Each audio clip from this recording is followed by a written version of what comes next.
Hey, Ed and Kathy here. I want to thank the Johnston Democrats for hosting a great event for Andrew Yang at Cozy Cafe.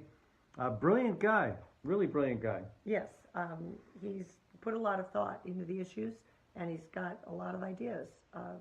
People were very interested in what he had to say. Yeah, and I love the line, what's the opposite? Who's the opposite of Donald Trump? An Asian who likes math. I like that. That was funny.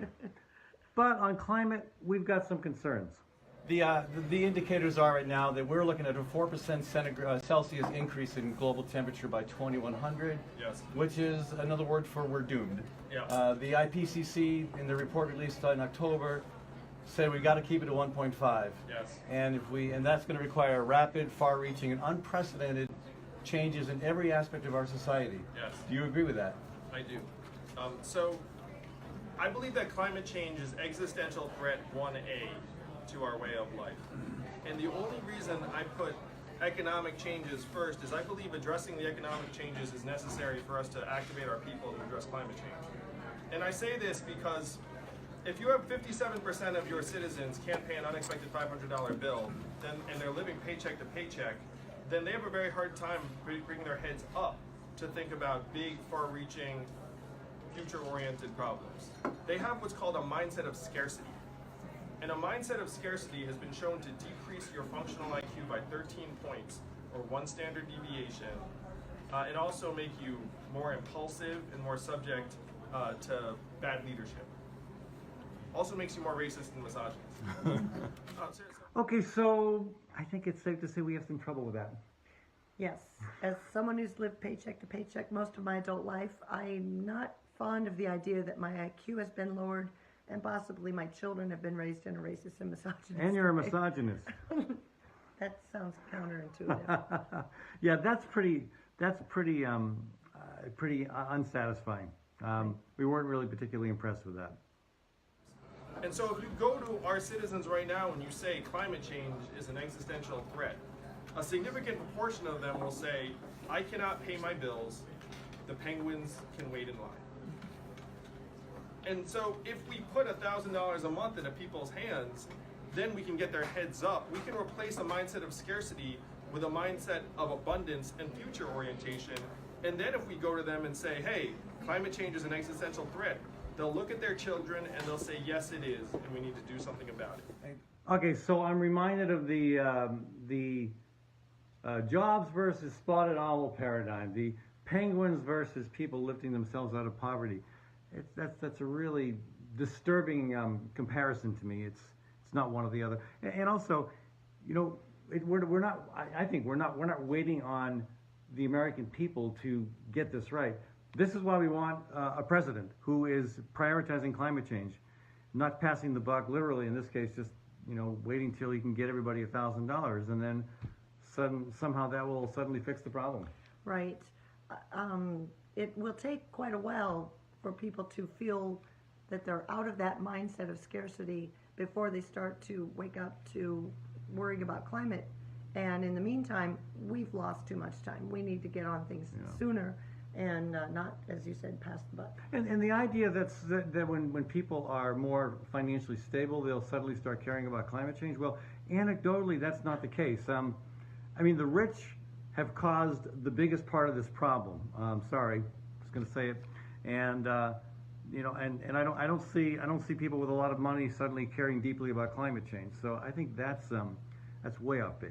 So on the climate change front, I'm for the Green New Deal, I'm for the carbon tax and dividend, I'm for rejoining the Paris Accords, I'm for investing hundreds of billions in our infrastructure to make it more resilient, I'm for green jobs, I'm for all of those things. But I firmly believe that we're only going to get there if we get the boot off of people's throats first. And the Green New Deal says we need to do this in 10 years. Well, the problem, and this is really, this is an existential crisis. I mean, I feel terrible for young people. I mean, us all at this point. I thought it was going to affect my grandkids, and now it turns out it's us. It's essentially us. The truth is that the United States of America is approximately 15% of global emissions. And so even if we were to go hog wild and do everything in our power, we might slow the rate by this much. I mean, we need to exert leadership, but the truth is we're less than a fifth of carbon emissions, and there's so much carbon in the atmosphere right now that we're at this point the it's about the rate of increase, unfortunately. Okay, so it looks to me like he's just trying to pass the buck here, you know. Okay, so yeah, the U.S. is 15% of current carbon emissions, but we've been the biggest contributor to the problem. We are currently the biggest obstacle to the problem, and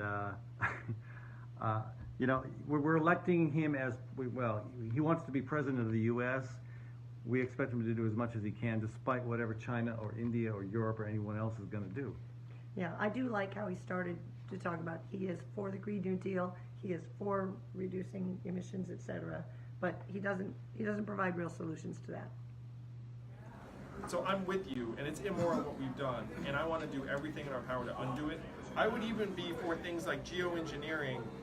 We need to invest billions of dollars in ways to mitigate the worst effects of climate change. So one example of geoengineering is that the way glaciers melt is that warm water hits the base of the glacier, and there have been proposals that if you piled up dirt at the base of the glacier, then it would melt more slowly. Because What? Yeah. Really.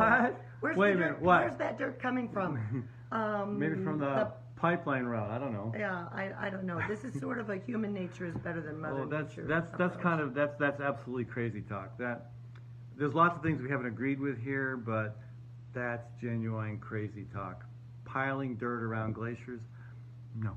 I think it would wash away eventually. Well, and it's what, just to slow the rate of melt. That's so we just postpone the inundation of coastal cities by a few years.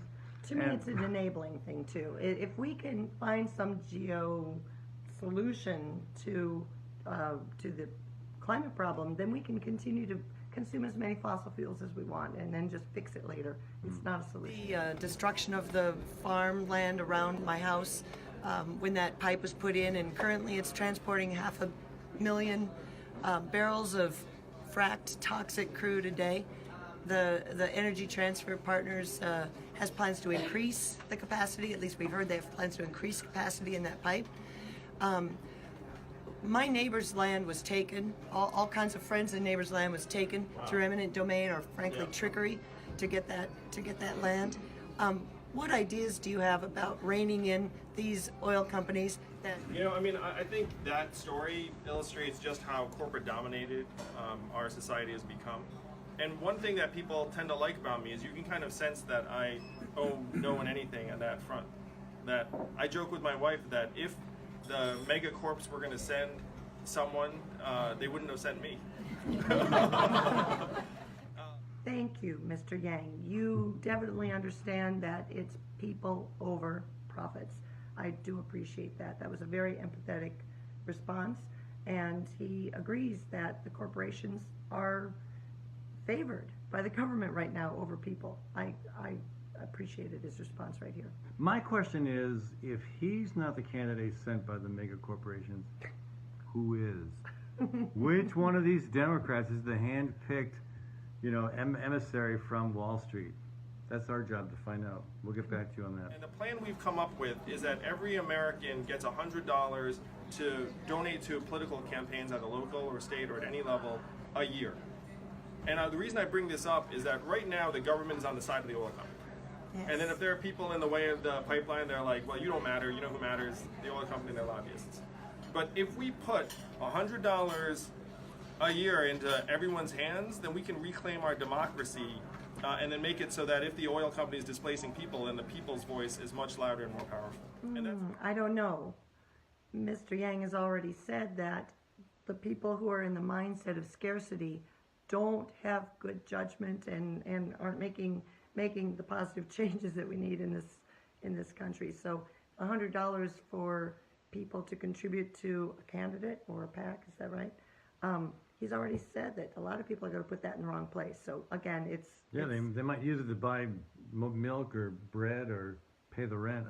That to me is a nutty idea. I mean, campaign finance reform is very important, but that's just off the wall. Yeah. Here's $100, go give it to somebody you like. It didn't hit the mark for me. Maybe, if you gave me $100, I would encourage a friend of mine to run for office and I'd give it to him and then we could split it and go have beer. Do you have a friend in mind? No, I don't. I'm just making that up. Do you have a beer in mind? But I mean, how are you going to regulate that? How are you going to assure that $100 goes to an actual candidate? That's nutty. Well, what else would you like to have seen him said? I would have liked to have heard about some actual government solutions, government-based solutions programs that he has sincerely thought about that are solutions for some of these. As you've said, so much is passing the buck and waiting for people to wake up. We need to be awake now. We need to start acting now. Yeah, again, he's a brilliant guy, very impressive. Some of the stuff seems way off the wall, but he's clearly got a good head on his shoulders, and I hope people have a chance to talk with him more about climate. Somebody figure out where he wants to get all that dirt from to prevent the glaciers from melting. Anyway, that's wow. Anyway, That was the most fun that we had. okay. Thanks for tuning in, folks. Thanks.